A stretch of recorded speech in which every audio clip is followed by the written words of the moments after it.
Hindi cinema में राजेश खन्ना एक करिश्मे का नाम है। फिल्म बंधन से शुरू करके फिल्म मर्यादा तक 17 लगातार हिट और इनमें से 15 फिल्में सोलो हिट। ये करिश्मा इसके पहले न कभी हुआ और शायद ही कभी अब आगे होगा। सोचो तो, ये करिश्मा हुए भी 50 साल से ऊपर का वक्त गुजर चुका है, लेकिन हिंदी सिनेमा का शौकीन शायद ही कोई ऐसा बच्चा, बूढ़ा और जवान होगा जिसे राजेश खन्ना का नाम न पता हो। सुपरस्टार बनने की वह एक किताब है। उनका हर सबक कमाल है। कहानी सुन ली और अच्छी लगी तो फिर फिल्म करनी ही है, चाहे फिर शूटिंग दिन रात ही क्यों न करने पड़े। गाने बन रहे हैं तो गीतकार से लेकर संगीतकार और गायक तक के साथ लगातार बैठकी और रिकॉर्डिंग तो कभी मिस ही नहीं करना। वह इसीलिए कि किशोर कुमार की गाने गाते समय की हरकत राजेश खन्ना अपनी अदाकारी में जो लाते थे। शक्ति सामंत को कहीं से विभूति भूषण बंदोपाध्याय की एक कहानी पढ़ने को मिल गई, फिंगर कचौरी यानी हिंग की कचौरी। उन्हें यह कहानी बहुत पसंद आई। फिर उन्हें पता चला कि इस कहानी पर तो बांग्ला में एक फिल्म भी बन चुकी है। उन्होंने फिल्म देखी और इसकी चर्चा शर्मिला टैगोर से की। शर्मिला उस दिन शक्ति सामंत से मिलने उनके दफ्तर पहुंची हुई थी। कहानी सुनने के बाद शर्मिला ने कहा कि ये फिल्म तो अब मैं ही करूंगी। वो वहां से हिली ही नहीं जब तक कि शक्ति सामंत ने उनका नाम ओके नहीं कर दिया। अगली चुनौती थी फिल्म के हीरो की। फिल्मों की जानकारी वाली वेबसाइट पर तमाम जगह ये लिखा मिलता है कि इस फिल्म के लिए पहले शक्ति सामंत ने राजकुमार से बात की थी, लेकिन ये सही नहीं है। शक्ति सामंत ने इस बारे में खुद एक बार बताया, मैंने काका को जब फिल्म की कहानी फोन पर सुनाई तो वह सुनते ही बोले कि ये फिल्म मैं करूँगा। आपको कितनी डेट्स चाहिए? मैंने कहा कि काका तुम तो लगातार बिजी हो, शूटिंग में तुम्हारे पास डेट्स कैसे होंगी? मुझे तो हर उस दिन तुम्हारी ज़रूरत पड़ेगी जिस दिन शर्मिला की शूटिंग होगी। राजेश खन्ना चुप हो गए। शक्ति सामंत हेलो हेलो बोलते ही रहे। दूसरी तरफ से कोई जवाब ही नहीं आया। राजेश खन्ना को यह भी एहसास हुआ कि उन्होंने शायद ज़रूरत से ज़्यादा फिल्में हाथ में ले ली और शायद इसी के चलते शक्ति सामंत की ये फिल्म उन्हें न मिल पाए जिन्होंने उन्हें सुपरस्टार बनाया। लेकिन उस्ताद आखिर उस्ताद ऐसे ही नहीं होता, वो शागिर्द की मनोदशा तुरंत भाप लेता है।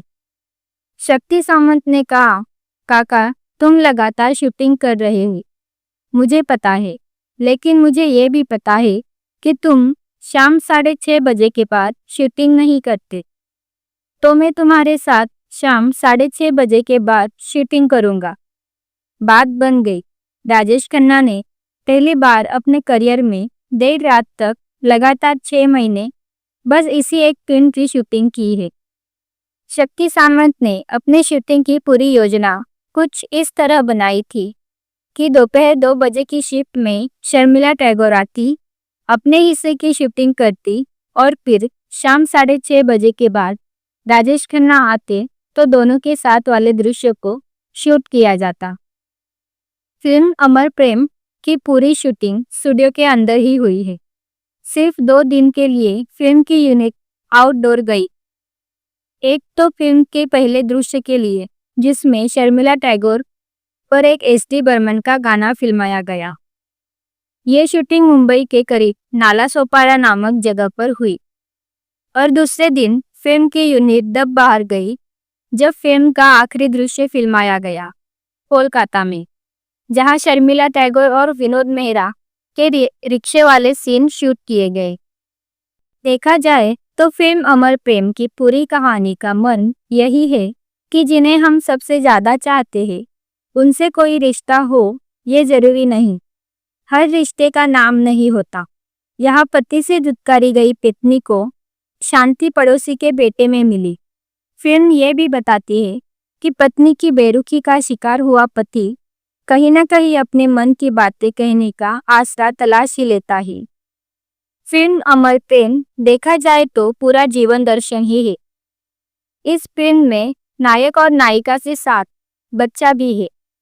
तीनों अपनों के तानों से दुखी है और तीनों आपस में प्रेम की एक ऐसी डोरी में बंधे नजर आते हैं जिसका बस एहसास ही आंखों में पानी ला देता है। अमर प्रेम जिस बांग्ला कहानी पर बनी, इस कहानी पर बनी थी बांग्ला फिल्म निशी पद्मा। फिल्म निर्देशक सौमिक सेन बताते हैं, ये बांग्ला की मशहूर फिल्म है और इसका उच्चारण बांग्ला के मुताबिक निशी पद्मो है। शक्ति सामंत ने इस कहानी पर हिंदी में फिल्म बनाने का फैसला तो ये कहानी पढ़ने के बाद ही ले लिया था, लेकिन हिंदी में फिल्म बनाने से पहले उन्होंने जब निशी पद्मा देखी तो उसके पटकथा लेखक अरविंद मुखर्जी को ही उन्होंने इसे हिंदी में अनुदित करने की जिम्मेदारी सौंप दी। अरविंद ने पूरी पटकथा अंग्रेजी में लिखी और रमेश पंत ने इसमें राजेश खन्ना के डायलॉग मैंने तुमसे कितनी बार कहा पुष्पा, मुझसे ये आंसू नहीं देखे जाते, आई हेट टीयर्स को लिखते समय आखिरी 3 शब्द वैसे के वैसे ही रहने दिए जैसे अरविंद मुखर्जी ने अंग्रेजी में लिखे थे। बाद में राजेश खन्ना के प्रशंसकों ने ये संवाद पुष्पा आई हेट टीयर्स बनाकर प्रचलित कर दिया और अब भी इसे खूब दोहराया जाता है। पूरी फिल्म में राजेश खन्ना का किरदार आनंद अपनी प्रेमिका पुष्पा की आंखों में आंसू न आने देने की कोशिश में लगा रहता है। एक दृश्य में पुष्पा को पता चलता है कि उसकी माँ तो कब की चल बसी और उसके खर्च के नाम पर उससे खामखा पैसे लिए जा रहे हैं। वो टूट जाती है। तब आनंद उसे लेकर हावड़ा ब्रिज के पास जाता है और उसका दिल बहलाता है। पश्चिम बंगाल सरकार से हावड़ा ब्रिज के पास शूटिंग की अनुमति न मिलने पर शक्ति सामंत ने ये गाना भी मुंबई के स्टूडियो में ही शूट किया था। क्या आपने ये फिल्म देखी है? अगर देखी है तो इसमें से कौन सा डायलॉग आपको ज़्यादा पसंद आया? कमेंट करके ज़रूर बताइए। धन्यवाद।